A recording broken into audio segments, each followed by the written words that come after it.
All right, guys, so today we're going to look at the water features of the United States, which is just a big fancy way for saying we're going to look at all the different types of water there are in the United States.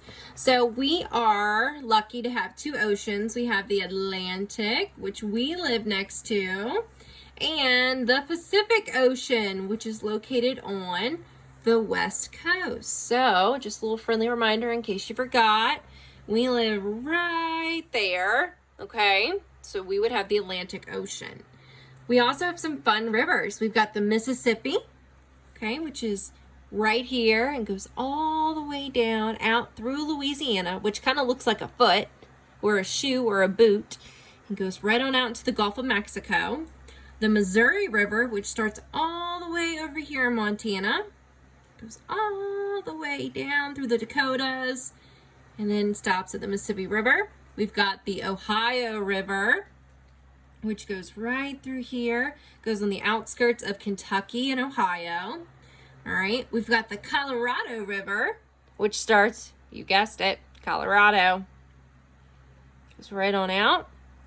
Okay, we've got the St. Lawrence River, which is located more up towards Maine. Goes right on up and out. Okay. And then we've got the Rio Grande. So I like this river just because it's fun to say, but it's actually a really cool part of history because it really influenced quite a few wars that happened in Texas. So looking here, goes all the way down around Texas and on out into the Gulf of Mexico. Okay. Then we've got lakes. So you've probably heard about this thing called the Great Lakes. Well, they are right here and they are beautiful. Okay, now we have the Gulf of Mexico, and you probably think, oh, like golf, like we're like golfing. No. Gulf of Mexico, it is a body of water, okay? Let's check this out. So, the Atlantic,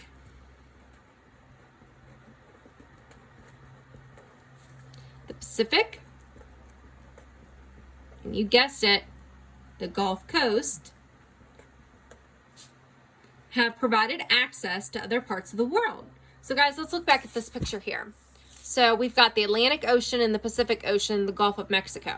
So we've got access to everything going out this way. People over here have access going everything out that way. And then the Gulf of Mexico kind of provided an outlet for kind of like the interior lowlands, the Great Plains, and honestly, I would even go as far as like the Basin Range to come right on out, okay? So, the Atlantic Ocean served as a highway for explorers, early settlers, and later immigration. The Pacific Ocean was an early exploration destination as a route to Asia. So at first, that's how they thought you would be able to get to Asia, which you can because they're located on the opposite sides. All right, the Gulf of Mexico. It provided the French, that's important, we're going to underline it, and the Spanish with exploration routes or ways to Mexico and other parts of America. Okay, moving on, we're going to go back up north here to the Ohio River, which is on the outskirts of Kentucky and Ohio. The Ohio River was the gateway to the West prior to the Louisiana Purchase. And guys, we're going to talk about this, and I really enjoy this part of history because it's so cool to see how people got from over here in Jamestown and Williamsburg all the way over here. Okay, and we're going to learn about how that happened. Now we have the Mississippi and the Missouri rivers, and they were used to transport farm and industrial products, which kind of makes sense, guys, because look, it's located right here, and we kind of talked about how it's kind of similar to the Piedmont. In the Piedmont, there's lots of things that you can farm. So out west, there's even more. They created links to the United States ports and other parts of the world. So they were very important. Okay. Now on this next page, we have some more information. So we've also got the Columbia River, which I don't know that I mentioned that earlier, guys.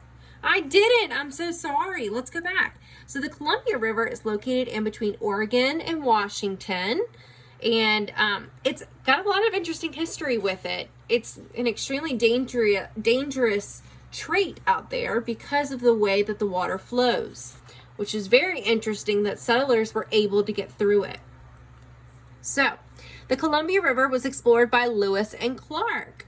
We're going to learn about them. Lewis and Clark were explorers hired by Thomas Jefferson to explore Louisiana Purchase. The purchase of land doubled the United States. And guys, this is so important to know.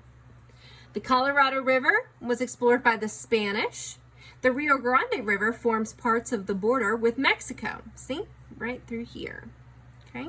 And then we have the St. Lawrence River, and that forms part of the northeastern border with Canada and connects the Great Lakes to the Atlantic Ocean. So the Great Lakes are pretty important up here, and the St. Lawrence River, look, it's really, really tiny right here, but it gets wider and it goes right on out. So I hope that was a fun little quick little lesson for you about the water features of the United States. We will be talking about them, so make sure that you kind of have an understanding of where they're located because they're important to know. All right, friends, see you next time.